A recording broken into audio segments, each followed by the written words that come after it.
신약성경 365조 히브리서 11장 17절로 19절의 말씀입니다. 우리 함께 한 목소리로 봉독하시도록 하겠습니다. 히브리서 11장 17절로 19절입니다. 아브라함은 시험을 받을 때에 믿음으로 이삭을 드렸으니 그는 약속들을 받은 자로 돼 그 외아들을 드렸느니라. 그에게 이미 말씀하시기를 내 자손이라 칭할 자는 이삭으로 말미암음이라 하셨으니 그가 하나님이 능히 이삭을 죽은 자 가운데서 다시 살리실 줄로 생각한지라. 비유컨대 그를 죽은 자 가운데서 도로 받은 것이니라. 아멘. 할렐루야. 오늘도 하나님의 은혜와 축복이 우리 성도님들 모두에게 함께 하시기를 바랍니다. 오늘 말씀의 제목은 부활신앙의 능력. 그렇습니다. 부활신앙의 능력. 저는 이 부활을 어떻게 설명할까 생각하다가 보니까 사실 부활이 멀리 있는 게 아니라 매일매일 우리 삶 가운데 우리가 경험하지 않나 생각이 듭니다. 여러분들 어젯밤에도 여러분들이 시간적으로는 얼마큼 이제 주무셨는지 모르지만 각기 다 죽으셨다가 아침에 부활하신 겁니다. 그렇죠? 우리가 잠자는 동안에 무슨 일이 일어났는지 우리는 아무것도 모릅니다. 물론 신경이 예민해가지고 조그만 소리에도 반응하시고 그런 분이 계시지만 대부분은 우리가 잠자는 동안에 무슨 일이 일어났는지 우리는 캄캄하고 아무것도 모르고 우리는 아침에 다시 부활의 그와 같은 기분을 맞이합니다. 부활이라는 게 뭡니까? 죽었다 다시 사는 겁니다. 오늘 부활신앙의 능력. 예수 그리스도의 부활의 신앙은 기독교에 있어서 핵심적인 교리입니다. 세상에는 우리 기독교를 기독교라고 또 종교라고 이렇게 분류하기는 뭐합니다만 세상 사람들이 그렇게 분류하니까 종교가 수도 없이 많습니다.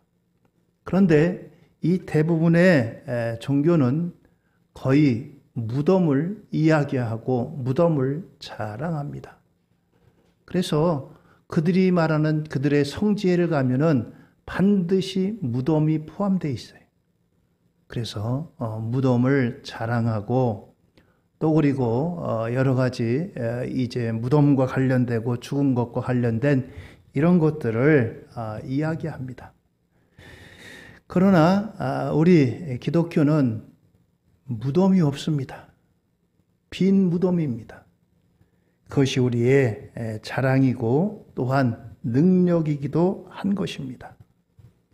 예수님의 부활은 우리에게 있어서 무엇보다도 능력이 됩니다.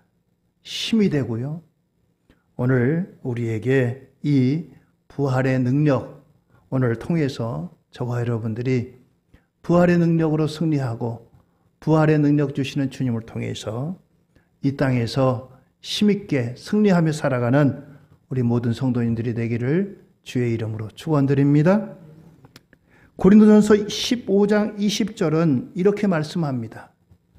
그러나 이제 그리스도께서 죽은 자 가운데서 다시 살아나사 잠자는 자들의 첫 열매가 되셨도다 라고 말씀합니다. 성경에는 이 예수님의 부활의 예표적인 여러 사건들이 있습니다. 이제 죽은 지 나흘 된 나사로가 다시 살아난 일이라든가 또 회당장 야이로의 딸이 죽었다가 다시 살아나기도 하고요. 이런 일들이 있습니다. 그것들은 하나의 부활의 예표적인 사건이지만 엄격하게 얘기하면 부활은 아닙니다. 한번 부활에 참여하면 그 다음에는 죽지 않습니다. 예수님이 부활하시고 또 돌아가셨다는 얘기가 없잖아요. 예수님은 그 다음에 승천하신 겁니다. 하늘로 올라가셨어요.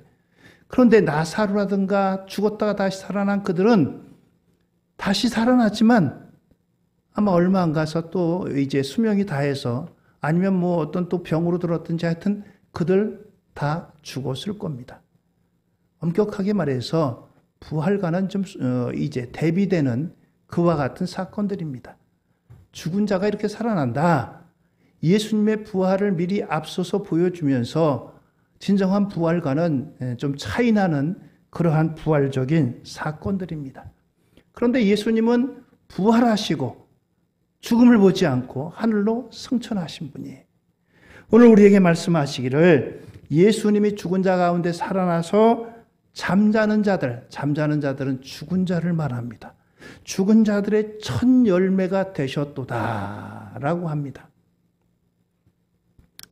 시골에서 농사 짓는 분들이 추수할 때 제일 먼저 이제 추수하는 것들이 있죠.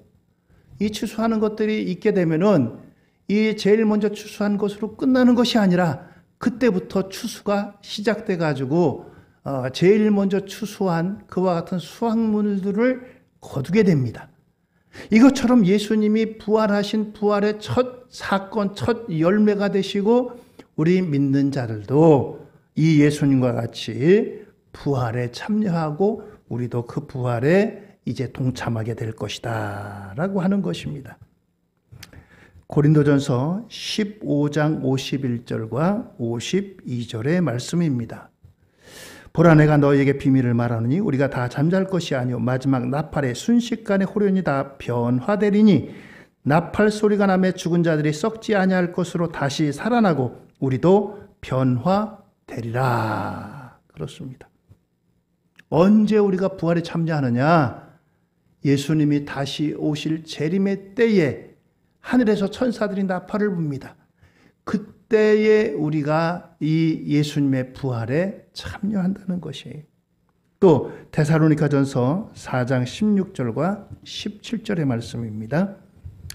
주께서 호령과 천사장의 소리와 하나님의 나팔 소리로 친히 하늘로부터 강림하시리니 그리스도 안에서 죽은 자들이 먼저 일어나고 그 후에 우리 살아남은 자들도 그들과 함께 구름 속으로 끌어올려 공중에서 주를 영접하게 하시리니 그리하여 우리가 항상 주와 함께 있으리라. 그렇습니다. 앞의 말씀과 동일한 말씀이에요. 예수님이 재림하실 재림의 약속만이 성경에 남아 있습니다. 다른 말씀들이 다 성취되고 이루어졌는데 아직 성취되지 않은 한 가지 약속이 있다면 예수님의 재림의 약속입니다. 이 재림의 때, 이 예수님이 오시기 전까지 예수님을 믿은 자들이 먼저 일어나고 예수님이 재림하실 그때 이 땅에 살아남아서 예수를 잘 믿은 자들도 함께 이제 구름 속으로 끌어올려가서 이 예수님의 부활에 함께 참여한다. 죽은 자들은 부활하고 살아서 그때까지 있던 자들은 그냥 공중에 참여하게 된다라고 하는 것입니다. 그렇습니다. 예수님의 부활은 예수님의 부활로만 끝나는 것이 아닙니다. 오늘 우리들도 그 부활에 참여하는 부활의 시작점이 바로 예수님의 부활이라는 거예요. 그렇습니다. 그렇기 때문에 이 예수님의 부활에 이제 우리에게도 중요한 이와 같은 점이 됩니다. 예수님의 십자가를 흔히 기독교의 상징이다 이야기하는데 기독교의 상징이 물론 예수님의 십자가입니다. 그런데 십자가만으로만 끝난다면 그건 반쪽짜리밖에 되지 않습니다. 십자가의 완성은 부활에까지 이르는 것입니다. 우리 개신교의 십자가와 캐톨릭의 십자가를 한번 여러분들이 한번 언제 보셔요. 개신교의 십자가는 대부분이 십자가로만 끝납니다. 근데 캐톨릭의 십자가에는 반드시 예수님이 달려 있어요. 글쎄 그게 어떤 의미일지 생각해 보면 예수님이 십자가를 지셨습니다만 예수님은 부활하셨어요. 물론 캐톨릭도 이 부활을 믿습니다. 그런데 보여지는 것은 예수님은 늘 십자가에만 달려있는 예수님이에요. 예수님은 십자가 달리셔서 고난받으셨습니다. 마지막에는 죽기까지 하셨습니다. 그러나 그것으로 끝나지 않고 예수님은 사망 권세 깨치시고 부활하신 영광의 주님이신 줄 믿으시기 바랍니다. 이것이 부활의 의미입니다. 자, 그런데 중요한 것은 예수님이 부활하신 것도 알아요. 그것도 내가 믿습니다. 그런데 그거로만 끝난다면은 예수님의 부활이 나와 아무 상관도 없고 아무 연관도 없는 거예요. 그거로만 끝난다면 이건 참으로 문제가 아닐 수가 없습니다. 예수님의 부활은 예수님의 부활로만 끝나는 것이 아니고 오늘 우리에게 예수님의 부활 신앙으로 말미암아 주시는 힘과 능력을 덧입을 때 우리가 갖고 있는 여러 가지 한계, 또 여러 가지 문제, 여러 가지 도전, 이것을 이겨내고 우리가 승리할 수 있는 그와 같은 능력이 있다라고 하는 것입니다. 예수님의 부활을 통해서 우리에게 주신 구체적인 능력이 뭐냐? 첫 번째는 죽음의 두려움을 능히 극복하게 된다라고 하는 거예요. 죽음의 두려움을. 그렇습니다. 죽음의 두려움이 없는 사람이 어디 있겠어요? 통계에 의하면은 이제 환자들을 많이 돌보고 어느 누구보다도 죽음을 많이 목격하는 의사들에게서 이 죽음에 대한 공포가 제일 심하다고 합니다. 주님은 이제 십자가에 달리시기 전에 이제 나사로를 살리시고 이제 이 말씀을 우리에게 주십니다. 요한복음 11장 25절로 26절입니다. 우리 같이 한번 여러분들 읽어보실까요? 요한복음 11장 25절 26절입니다. 같이 읽습니다. 예수께서 이르시되 나는 부활이요 생명이니 나를 믿는 자는 죽어도 살겠고 무릇 살아서 나를 믿는 자는 영원히 죽지 아니하리니 이것을 내가 믿느냐. 아멘. 그렇습니다. 예수님이 자기 자신을 선포합니다. 나는 부활이다. 생명이다. 그리고 나의 부활과 생명을 믿는 자는 죽어도 살고 살아서 나를 믿는 자는 영원히 죽지 않는다. 그렇습니다. 예수님의 부활을 믿는 자들에게는 이러한 부활의 능력, 부활의 소망을 주십니다. 오늘 우리에게 이와 같은 이 부활의 소망을 주시는 이 소망으로 말미암아 우리가 영원히 사는 이와 같은 권세를 허락하십니다. 우리 육신은 분명히 하나님께서 흙으로 빚으셨어요. 성경에 이 땅의 모든 것들, 뭐 짐승이나 나무나 꽃들이나 이런 것들을 말씀으로 창조하셨어요. 호랑이, 사자, 개, 바다의 고래, 물고기 다 말씀으로 만드셨어요. 그런데 하나님께서 사람을 창조하실 때는 그냥 사람 이렇게 말씀하시지 않고 허리를 굽혀가지고 이 흙을 가지고 빚어가지고 모양을 만드시고 거기에다가 코에다가 생기를 불어넣어서 만든 게 사람입니다. 그래서 우리 육신을 흙으로 지었기 때문에 흙으로 돌아가요. 아무리 권세가 있어도 아무리 능력이 있어도 아무리 돈이 많아도 지식이 많아도 노벨상을 탔어도 어느 누구나 할 것 없이 다 흙으로 돌아갑니다. 그런데 하나님께서는 우리 인생에게 우리 육신만 아니라 해서 불어넣어 주신 그 생명의 혼이 있습니다. 사람은 그런 존재입니다. 그래서 우리의 영혼은 하나님께로 돌아가는 겁니다.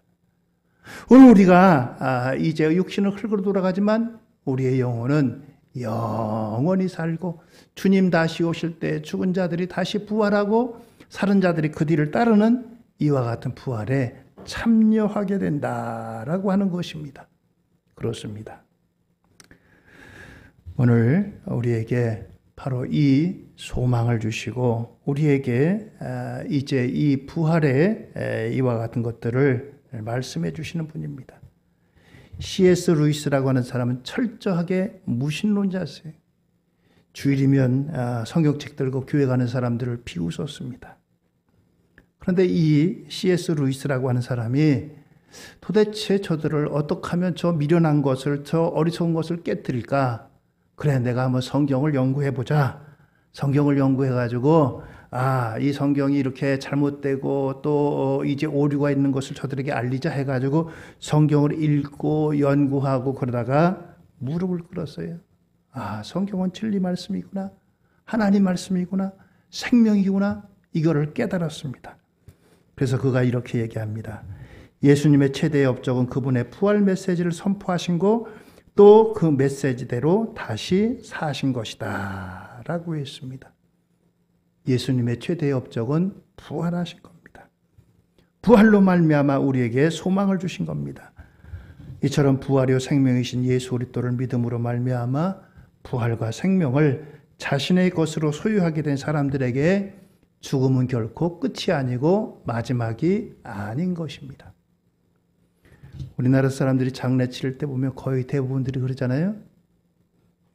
요즘은 뭐 그렇게 안 하지만 옛날에 장례를 치를 때 이제 앞에 상여가 나가고 그 따르면서 이제 종을 치면서 그러잖아요. 이제 가면 언제 오나? 이제 가면 언제 오나?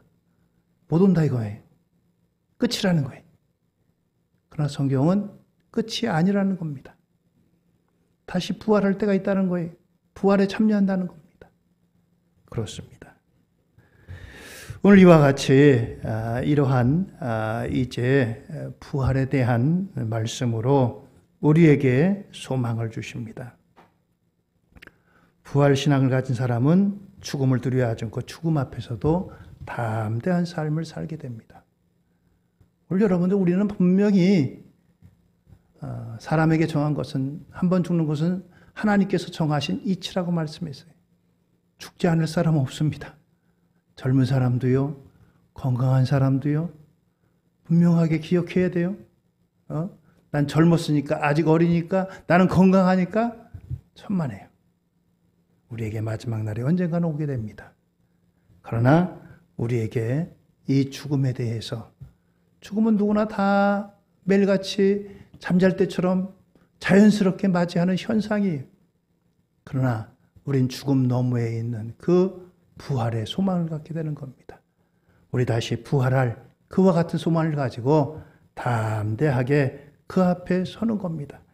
그래서 이 부활의 소망을 가진 사람은 어느 시대든지 어렵고 힘든 박해에서도 용감하게 이 진리를 사수하고 싸워서 승리하는 삶을 살았던 것입니다. 왜 그렇습니까? 다시 부활의 소망이 있기 때문인 것입니다. 부활이요 생명이신 예수 그리스도를 믿는 믿음은 내세의 분명한 소망과 부활에 대한 살아있는 믿음이 있기에 죽음 앞에서도 결코 두려워하지 않고 담대하게 되는 것입니다. 오늘 여러분들, 우리에게 이 부활의 소망으로 담대함으로 세상을 사는 저와 여러분들 되기를 주의 이름으로 축원드립니다. 할렐루야. 그렇습니다. 두 번째는 오늘 어떠한 시련과 역경에도 능히 극복하게 된다라고 하는 사실입니다. 오늘 성경 말씀은 하나님께서 아브라함에게 가장 사랑하는 독자 이삭을 번제로 바치라고 명령합니다. 이 아브라함과 사라 사이에는 자녀가 없었어요. 근데 하나님께서 내가 너에게 아들을 주겠다 말씀하십니다. 기다렸어요. 1년, 2년. 근데 25년 동안이나 자녀가 없었어요. 그 사이에 아브라함은 자꾸 나이 먹어가고 그러다 보니까 야, 안 되겠다. 뭐 꼭 사라. 당신하고 사이에서만 낳아야 되고 아들이야. 그래서 작은 부인을 뒀어요. 그 사이에서 아들을 낳기도 했습니다. 그가 바로 이제 이스마엘입니다. 이스마엘이 누구냐면 아랍 조상의 그 시작이에요. 그렇게 낳았지만 하나님께서는 아니다. 너와 아브라함과 사라 사이에 난 아들이래야 아들이다. 그렇게 약속하셨어요. 그렇게 해서 아브라함 100세, 사라 90세에 낳은 아들이 이삭입니다. 여러분들 그 늦게 늦둥이로 봤으니 얼마나 금이야 오기야 귀하겠어요? 어느덧 성장을 했습니다. 그런데 하나님께서 어느 날 이 아브라함에게 아브라함아, 너 아들 이삭을 번제로 바치라. 번제는 어떤 제사냐면요, 짐승을 잡아가지고 각을 뜹니다. 가죽을 벗겨요. 그래가지고 머리를 치고 또 내장을 치고 정강이를 자르고 이걸 깨끗이 씻어가지고 불살라 드리는 제사가 번제예요. 소나 양 같으면 이렇게 드려도 되겠지만 사람을 이렇게 해서 되겠어요? 그런데 누가 명령하세요? 하나님이요. 하나님이 명령하셔요. 아브라함이 어떻게 했을까요? 아브라함이 아무 말 없이 순종합니다. 히브리서 11장 18절로 19절입니다. 한번 보세요. 그에게 이미 말씀하시기를 내 자손이라 칭할 자는 이삭으로 말미암음이라 하셨으니 그가 하나님이 능히 이삭을 죽은 자 가운데서 다시 살리실 줄로 생각한지라 비유컨대 그를 죽은 자 가운데서 도로 받은 것이니라. 그렇습니다. 아브라함에게는 엄격한 의미에서 이제 이삭뿐만 아니라 이스마엘도 아들이죠. 아들입니다. 그런데 하나님은 이스마엘은 아니다. 너와 사라 사이에 난 자가 이삭이 그 아들이다 라고 말씀하셔요. 근데 이스마엘을 바치라 그러면 얼마나 좋겠어요.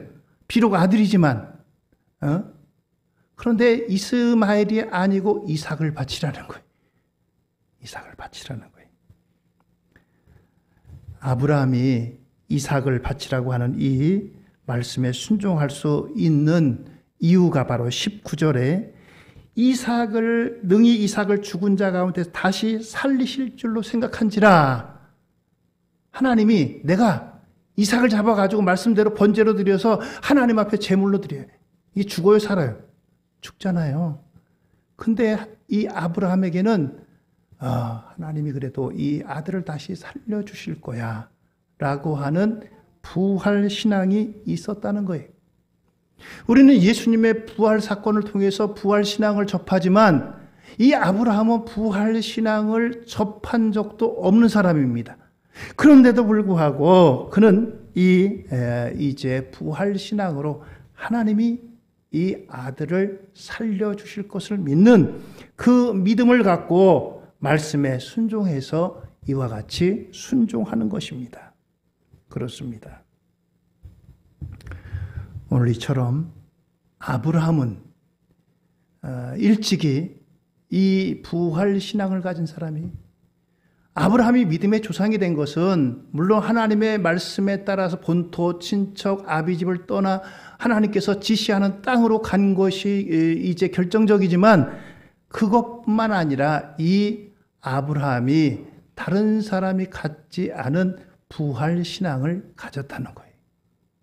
하나님의 아들을 바치라고 하는데 정상적인 부모라면 아니 그게 정상적인 일이에요? 아들을 바치라니 아들이 열도 아니고 또 건강해서 또 낳을 수 있는 것도 아니고 어렵게 힘들게 아들을 얻었는데 이 아들을 어떻게 바쳐요? 그런데 이 아들을 바치고 순종할 수 있는 것은 부활 신앙을 가졌기 때문이다 라고 하는 것입니다. 그렇습니다.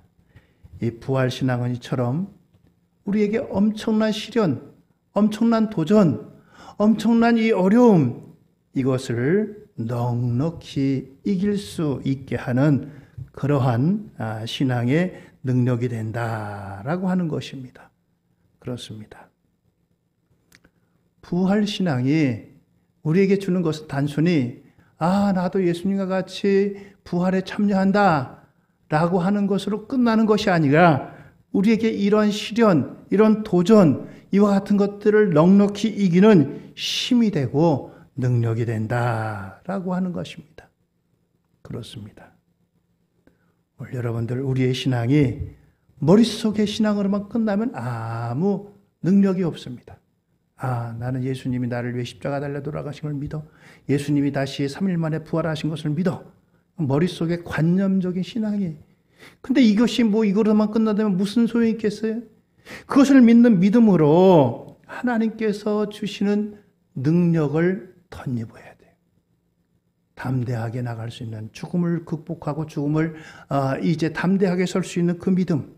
그리고 이 어떠한 시련, 어떠한 시험, 어려움 가운데도 넉넉히 이길 수 있는 이 신앙의 능력으로 나아갈 때 부활의 신앙이 완성되고 부활의 신앙이 힘이 된다고 하는 사실입니다. 오늘 아브라함은 바로 이런 믿음을 가진 사람이에요. 더 나아가서 세 번째는 이 부활의 신앙의 능력으로 우리가 처한 상황이나 형편이나 이것과 상관없이 하나님께 온전하게 헌신하게 된다라고 하는 사실입니다. 히브리서 11장 17절입니다. 아브라함은 시험을 받을 때 믿음으로 이삭을 드렸으니 그는 약속들을 받은 자로 돼 그 외아들을 드렸느니라 라고 했습니다. 아브라함에게 있어서 이삭은 어떤 존재입니까? 자기의 생명보다 어쩌면 더 귀한 존재가 아닐 수가 없어요. 아브라함이 그토록 기다리고 기다리던 아들 아니겠어요? 눈에 넣어도 아프지 않은 그런 아들입니다. 아브라함이 이삭을 드릴 때 그는 자기의 생명을 드린 겁니다. 자기 자신을 드린 겁니다. 그런데 하나님께서 재물이 없어가지고 아브라함의 아들 어린 이삭을 제물로 드리라고 이렇게 말씀하셨겠어요? 그것은 하나님께서 아브라함에게 전적인 헌신을 원하시는 겁니다. 아브라함이 자신을 온전히 하나님께 드릴 때만 하나님께서 그를 받으셔서 하나님의 뜻과 계획을 이루는 도구로 사용하실 수 있기 때문입니다. 하나님이 아브라함을 사용하시는데 아브라함에게 있어서 가장 귀중한 게 뭐겠어요? 집도 아닙니다. 돈도 아닙니다. 아브라함에게 있어서 가장 귀중한 것은 백세에 얻은 어떤 그 아들 이삭입니다.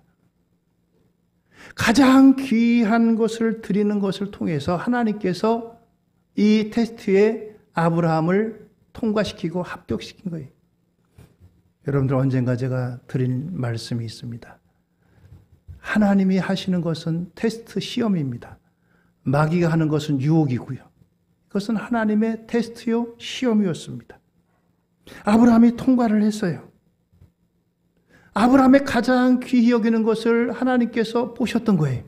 아브라함아, 너 아들 이삭을 바쳐라. 예. 아내하고도 의논도 없었어요. 사흘길을 가는데 아무 말 없이 종 하나 데리고 나귀 하나 데리고 이제 이삭을 데리고 갑니다. 성경을 여러분들 읽어보시면 다 도착해가지고 이제 모리아산에 도착해서 번제로 드려야 되는데 아버지 여기 이제 번제할 이제 나무도 있고 다 모든 것이 준비되어 있는데 번제 드릴 제물은 어디 있습니까? 얼마나 마음이 아프겠어요. 아브라함이 바로 너가 번제할 번제물이야. 그렇게 말할 수가 없잖아요. 오늘 이런데 하나님 앞에 이 아들을 이와 같이 드리는 것은 온전한 헌신이라고 말할 수가 있습니다. 예수님이 십자가 달리시면서 반쯤 죽으시는 그러한 것이 아니라 완전히 생명을 다 내놓으셨어요. 내가 여기서 좀 피 좀 흘리고 매좀 맞아가지고 상처도 나고 얼굴에 피도 흘리고 또 머리에 가시면류관도 써가지고 피가 지금 철철 흐르고 반쯤 죽은 상태로 내가 이렇게 하자. 그게 아닙니다. 완전히 죽으신 거예요. 완전히. 예수님께서 완전히 죽으시는 이 고난과 죽음을 통해서 하나님의 인류 구원을 이루시는 겁니다. 요한복음 12장 24절 이하입니다. 내가 진실로 진실로 너에게 이르노니 하늘의 밀이 땅에 떨어져 죽지 아니면 하늘 그대로 있고 죽으면 많은 열매를 맺느니라 라고 했습니다. 하늘의 밀이 땅에 들어가서 완전히 죽어야 열매를 맺는 거예요. 예수님께서 바로 이 십자가에서 죽으심으로 열매를 맺었습니다. 우리도 살아있는 부활신앙을 가지고 살 때 주님처럼 우리가 처한 상황이나 형편이나 상관없이 우리 자신을 온전히 드리며 하나님께 헌신하게 됩니다. 하나님 앞에 우리의 시간을, 우리의 물질로, 우리의 또한 재능을, 우리의 삶을 하나님 앞에 드리게 됩니다. 저는 참 요새 은혜 받은 그런 분이 계세요. 어느 서울의 유명한 대학의 교수이고 유능한 의사입니다. 근데 이분이 아직 이제 학생 때에 이제 뭐 은혜 받고서 하나님 앞에 하나님 나 선교사로 헌신하겠습니다 이렇게 했대요. 근데 막상 이제 대학에 들어갔는데 대학도 그냥 대학이 아니라 의대를 들어갔어요. 의대 들어갔으니 뭐 얼마나 그 앞길이 창창하겠어요. 생활하다 보니까 너무나 좋은 거예요. 한참 그래서 이제 자기가 하나님 앞에 헌신한 것 잊어버리고 살아가는데 그와 같이 헌신했던 친구가 이제 의사 생활을 앞두고서 갑자기 암이 걸려가지고 죽었습니다. 그러면서 이제 그 친구에게 유언 같은 말을 남겼어요. 친구야, 너 나랑 같이 헌신하기로 했지 않냐? 의사로서 나는 이렇게 몸이 아파가지고 죽어가니까 네가 내 목까지 해달라 해가지고 세상을 떠났어요. 그래가지고 그분이 이제 몽골, 옛날엔 몽골이라고 불렀지만 몽골이 정확한 나라 지명입니다. 몽골에 가서 의사를 했어요. 우리나라에서 의대 교수도 하고 또 유능한 의사로서 진짜 명의로서 앞길이 창창하게 열리지만 가서 이 선교 사역을 시작했습니다.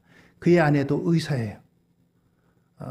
그의 아내도 산부인과 의사인데 이제 선교를 하느냐 마느냐 그걸 놓고 기도하는데 아내와 의논할 때 아내가 그 얘기를 하니까 5분도 안 돼가지고 오케이 갑시다 해가지고 갔대요. 아내가 더 대단한 사람이. 보통 사람 같으면 아이고 당신 미쳤어? 우리나라에서 우리 의사 얼마나 대접받고 또 그리고 우리 앞으로 이제 뒷날도 준비해야 되는데 나이 먹어갖고 갑시다. 은퇴하고 갑시다. 그럴 수도 있는데 아닙니다. 갑시다. 해가지고 갔어요. 그곳에 가가지고 사역을 했습니다. 많은 사람들을 살려요. 참 감명 깊게 제가 봤습니다. 여러분들도 한번 보시면 좋을 것 같아요. 그래가지고 그곳에 병원을 세우고 많은 사람을 살립니다. 오지에까지 출장을 나가요. 보통 12시간, 13시간 뭐 한 추운 그와 같은 곳에 나가서 이제 사역하는 그와 같은 것들을 봤습니다. 우리나라의 유명한 그 TV에도 좀 한참 전에 나온 적도 있고 그런데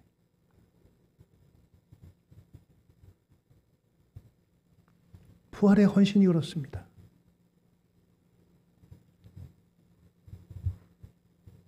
우리나라 최고 점수 받은 사람들이 가는 과가 어딜까요?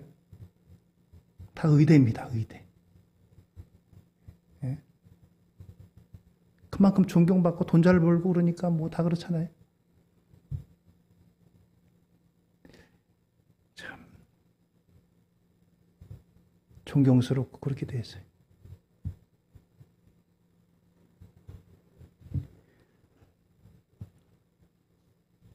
하나님 앞에 저와 여러분들 하루하루 주님 앞에 설 날이 어제보다 오늘이 하루도 가까운 겁니다.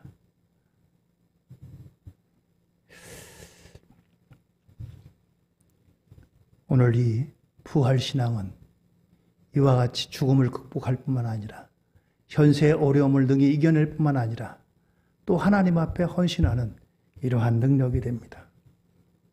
분명히 저와 여러분들이 주님 앞에 설 날이 있기 때문에 주님 앞에 설 그날을 바라보면서 우리가 이 부활의 소망, 부활의 신앙의 능력으로 오늘 저와 여러분들 이 소망을 굳게 갖고 이러한 능력을 덧입어서 승리하시는 부활 신앙의 성도인들 모두가 되기를 예수님의 이름으로 축원드립니다. 할렐루야. 그렇습니다. 주님은 부활하셨습니다. 주님의 부활로 끝나는 것이 아니라 머릿속의 부활로 끝나는 것이 아니고 부활의 능력이 오늘 우리에게 죽음의 두려움 가운데 전쟁의 공포, 지진의 공포, 또 경제적인 공포 이와 같은 것에서도 능히 이기며 살 수 있는 우리에게 능력을 주십니다. 오직 부활의 능력만이 이것들을 이기게 해주십니다. 승리하는 우리 모두가 되기를 예수님의 이름으로 축원드립니다. 할렐루야. 기도하십시다.